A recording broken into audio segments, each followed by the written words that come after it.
Hi everyone, my name's Charlotte. And my name's Gabby. And welcome back to Trunk Talk. This is the podcast where we talk about all things automotive, and today we're not going as technical as we usually do. No, we're gabbing a little bit. Yeah, we're talking about something that is really completely subjective, so love it or hate it. There is some facts behind it and there is some history. We will get into that, of course, but it won't be too in-depth or too technical because we want to keep things light and fun. But what are we talking about? Today we're talking about high-waisted jeans, how they just keep coming back. And then they go out of style and then they're back. Or maybe Ugg boots, you know? You thought they were gone and then they came back. No, just kidding. We're talking about Boxy vehicles, how they started, where they are now, how they ended, and just the entire life cycle of Boxy vehicles because it's been through a couple of phases now. Absolutely. And now we get to see the resurgence again.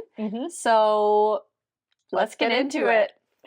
So before we talk about why we're seeing a resurgence in boxiness right now, let's talk about how the trend originally started. So what's a little bit of the history behind it? So once everyone got rid of their horses, they were after cars. And most of the early vehicles did have a lot of roundness to them, especially in the 1930s. That's when we saw the whole thing with streamliners. So namely the Chrysler Airflow. And as the name suggests, that vehicle was built with the purpose of minimizing air resistance and allowing the air to flow over the vehicle, making it as aerodynamic as possible.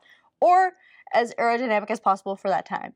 But if you brought that car here today, I don't know how well it would do in a wind tunnel. But anyway, so the streamliners were great. People loved them until they didn't. And that's when Boxy vehicles started making their, I guess not really comeback. That's their appearance. Yeah. Their initial appearance. So in the 50s and 60s, people did not really care for the streamliners anymore. They thought the styling was out of date. No one's doing it anymore, and they wanted Boxy. Boxy meant you could have a lot more cargo space. Fuel efficiency wasn't that much of a concern at that time because prices were steadily declining in the fuel department. What I wouldn't give. Yeah. Oh, what I wouldn't do. So the vehicles were relatively cheap to own. And it was a better ownership experience because their family could fit in there. They could put all their stuff in there. They didn't have to have a super large vehicle to get their cargo needs done.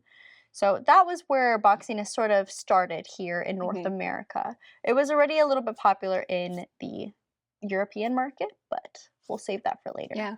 So these cars, when they first were introduced, is if you've ever seen like a kid draw a car, it's literally a box in a box. Yeah, like it's 3 boxes. One's a little bit longer. It might even be a rectangle instead of just a straightforward square. Yep. And that's exactly how these vehicles look. But I think it's so crazy that people were like, yeah, just build them like that because we don't actually care about the cost. They're so, affordable to run. I think that's so crazy because we're so far from that, and also from with some of the tech advancements too. But so, yeah. So that's how things were going in the North American market. Let's talk about European market. So during this time, I want to say the 50s, 60s, vehicles in Europe were not doing so well. Fuel prices were at an all-time high, and a lot of our German manufacturers like Porsche, BMW, Benz, all of them, they were working on ways to make their vehicles more efficient, even though they're all luxury automakers. So no one's really... I bought my Mercedes for the fuel efficiency. Yeah. My Porsche 911, so fuel efficient. So they were making their vehicles a little bit more bubbly. In 1963, they unveiled the Porsche 911, and that vehicle, when I think of bubbly cars, I think of the 911. Yeah. No one does bubbly like Porsche. Often imitated, never replicated. So they killed it with that design, and that led our designers over in the North American market to kind of look, wow, those German cars, they're really selling. They're attracting those upscale buyers. Fancy people are driving those fancy cars. So they tried to replicate it. They built a bunch of vehicles. They did not sell to the mass market, though. Maybe an upscale buyer would have snatched it up, but it just didn't make sense for the average person like me and Charlotte. Yeah. We weren't around at that time, but we wouldn't buy that car. Couldn't afford it. Still wouldn't. So it didn't work out until it did. Charlotte, do you know what car changed the game for rounded vehicles in the North American market? Oh, I have a feeling it was a domestic. It was a domestic. It was the Ford Taurus, more specifically the 1986 Ford Taurus, aka the RoboCop car of the future. And nothing screams, wow, the future, like a Ford Taurus. It's doing real well right now. Just kidding, guys. It's discontinued. So that vehicle, it changed the game. It wasn't overly round, but it was certainly rounder, so no edges compared to the vehicles of the past. And from there, everything else kind of followed suit. They saw how well the Ford was doing, the Taurus, that is, and it actually kind of pulled Ford out of a really not great situation. They were not selling a lot of cars. They were doing everything they could. They started implementing a bit more fuel efficiency testing, like the wind tunnel with the Thunderbird. I should know that my dad has one or had one. So the Ford Thunderbird is where they started implementing the wind tunnel testing, and then from there they built the Taurus. The Taurus is obviously a little bit better marketed to the average consumer. Yep. Good family car, and it went crazy from there, and then every other automaker followed suit as they do. In the same way skinny jeans have been replaced by the classic Your Mom or bootcut jean, we now have the boxy cars that are back to the future. Charlotte, let's talk about that. We're bringing Boxy back. Oh. The mother cars don't know how to act. I hate that. Anyways, so we're definitely seeing a huge resurgence in these boxy vehicles coming back. I mean, for myself and Gabby, we're currently sitting in the back of a Kia Soul. To the left of us, we actually have an EV9, which is an EV vehicle, as the name implies, but it's a huge rectangle on wheels. Yeah. And I think the fact that we're seeing electric vehicles as boxy vehicles really talks about some of the advancements that have been made in how more efficient they are. How do they do that? How do they make a rectangle efficient enough to be a successful EV? So that's a great question. A lot of it comes down to technology too, is, you know, now we're seeing vehicles that are made with a lot more lighter steel frames. They don't necessarily weigh as much. Of course, with an EV, you're going to be weighed down by the huge price of that battery, or the huge weight of that battery. Price too. But also is they have a lot more aerodynamic items that are kind of added to them. You know, you think of the wheels are designed to function, to be more aerodynamic, to allow wind and motion to pass through them. Same thing as what was the name again I'm thinking of on the C-pillar? Oh, Aeroblade C-pillar. Yeah, your Aeroblade on your C-pillar. We say that on the Nero. Well, fun fact about the Nero and the Audi R8, they're a lot more similar than you think. They both utilize an Aeroblade C-pillar for, obviously, aerodynamics. That is why the two are often cross-shopped. Well, obviously. That is why. Yeah, that's on my built-in price.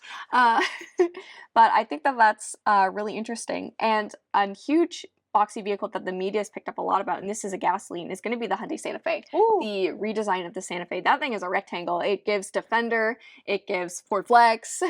It is sharp edges. It's absolutely sharp.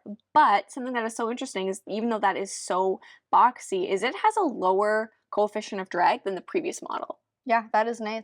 Crazy. So you're seeing that it is more aerodynamic. And again, a lot of that's going to come down to weight, actual design, the tech that we have. But a lot of people choose or are wanting these boxy vehicles back because there's so many, I don't know, there's so many benefits to having them too. Is now you can get the benefit of efficiency, you can get the benefit of space without compromising, I don't know, I want to say performance, but really it's fuel economy. I think boxy had a bad reputation in the early 2000s because you would always associate it with vehicles like, you know, the Tahoe, the Navigator, just big rigs that were obviously fuel deficient.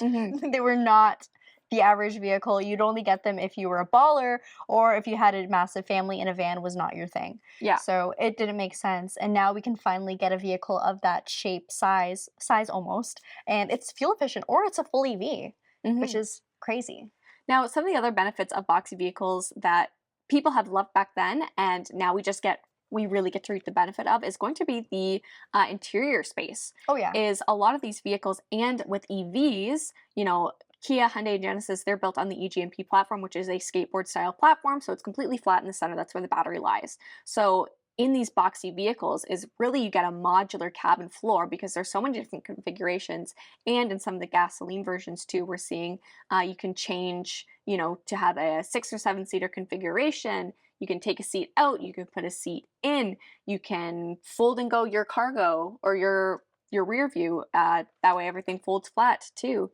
But also you get a lot more usable cargo space. Yeah. With the top of vehicles too, because they're flat, all of a sudden you have a rooftop access where it's super easy to put some of your more cumbersome cargo up top, access it and tie it down, and you're able to use that space too. You make use of the vertical space. So yeah, the cargo capacity with these vehicles is absolutely insane. Another kind of interesting point I read is just how and this is going to sound weird, but how well engineered they may be for city or the compact environment, because it's a lot easier to park in a rectangle parking spot when you're in a rectangle vehicle. Yeah. You know, it's very predictable. So I thought that was something that was so cool, because usually you think of the reverse, where if you're driving something that's a little bit boxier, it's going to be harder. But really, you've got great visibility in that thing because they're all windows. And it just easily fits the space that it was designed for. Yep. Another thing, visibility. Yep. So when you're driving a box or a rectangle, those windows are huge. You're able to actually check your blind spot and see everything. Blind spot 0. I don't know if you guys have ever driven a Lamborghini Huracan. I have. I have not. I hoped there was no one in my blind spot because I couldn't see it. It's just like, well, good thing we're going forward. Very hard to park, and not just Lamborghinis in general. I'm talking about cars, coupes, anything that's a bit shorter, because those windows, they're not rectangular. They're going to be folded in with the body. They're going to be contouring those body lines. They are not built the same. So if you are someone who has a family and you need to fit everybody in and you want to make sure you can see and feel safe in your vehicle, a box is probably the way to go. Yeah. This is something that I find very interesting. If you know me, you know that I will talk your ear off about how I think that the car industry goes hand in hand with emotions, and buying a car is an emotional experience. I will die on that hill. And I think when it comes to these boxy vehicles is, don't forget the power of nostalgia. The Bronco's back. Yeah, the Bronco's back. Like, that's a huge vehicle that's having like its moment. It is that girl of the season. Yeah. Of the auto season. Yeah. As seen online, I guess. I guess. Bronco, yes. Bronco Sport. Yeah. Not a fan. There you go. But also, a lot of the people who may have seen the first kind of flip of these boxy vehicles, maybe in the 80s, they're, depending on ages, they're going to be, you know, a little bit older. They're going to be at a spot where they've been in their career for a while, a little bit more advanced, a little bit more secure, maybe have a little bit more cash to put towards the purchase of a new vehicle.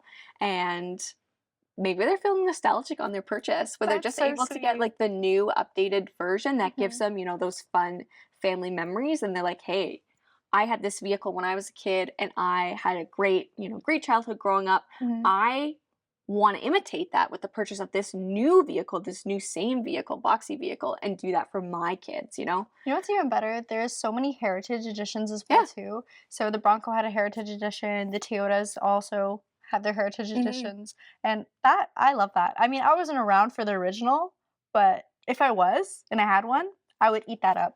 I would definitely buy it. Yeah. You think like I am the target audience being reached. Yeah. Like, absolutely. Like, they've met their goal. All right.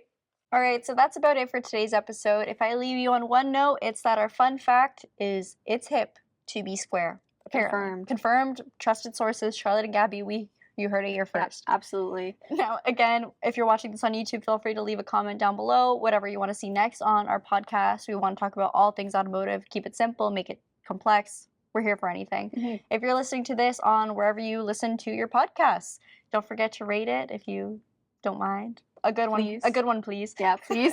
Please, we need it. Thanks again for watching and listening. We hope to see you again on next weekend's podcast. Bye-bye. Bye.